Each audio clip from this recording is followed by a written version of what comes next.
ফুলবাড়ীতে আম্বেদকর জয়ন্তী উদযাপন, কৃতি পড়ুয়াদের সংবর্ধনা পাটনি পরিষদের।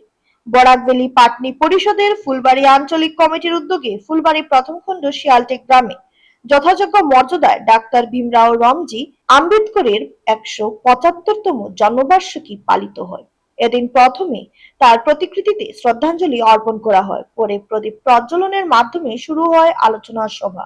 সভায় বক্তারা বাবা সাহেব আম্বেদকরের জীবন সংগ্রাম, সমাজে অস্পৃশ্যতা দূরীকরণের তার অবদান এবং পিছিয়ে পড়া মানুষের উন্নয়নের তার ভূমিকা তুলে ধরেন।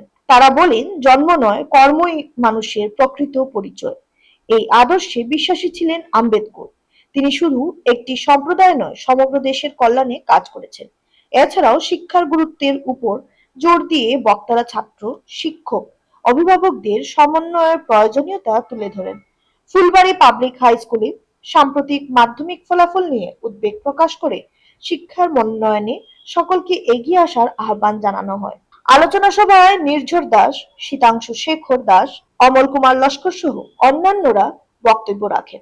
শেষে এলাকায় এবছরে মাধ্যমিকে উত্তীর্ণ ২০ জন কৃতী শিক্ষার্থীকে ডিকশনারি ও গামছা দিয়ে সংবর্ধিত করা হয়। নমস্কার। বরাকভ্যালি পাটনি পরিষদের ফুলবাড়ী আঞ্চলিক কমিটির উদ্যোগে আজ বাবা সাহেব ডক্টর ভীমরাও রামজি আম্বেদকরের জন্মজয়ন্তী উপলক্ষে এতদ অঞ্চলে মাধ্যমিকে উত্তীর্ণ শিক্ষার্থীদের আমরা আমাদের ক্ষুদ্র প্রচেষ্টায় সংবর্ধনা প্রদান করেছি। ২০ জন ছাত্রছাত্রীকে আজকের এই অনুষ্ঠানে সংবর্ধনা প্রদান করা হয়েছে এবং বাবা সাহেবের জীবনাদর্শ নিয়ে বিভিন্ন বক্তা আমাদের মধ্যে আলোকপাত করেছেন এবং বাবা সাহেবের যে পথ চলা, বাবা সাহেবের যে জীবন দর্শন নিয়ে তারা আমাদের যে দিক নির্দেশ করেছেন, সেটা আগামী দিনে এতদ অঞ্চলের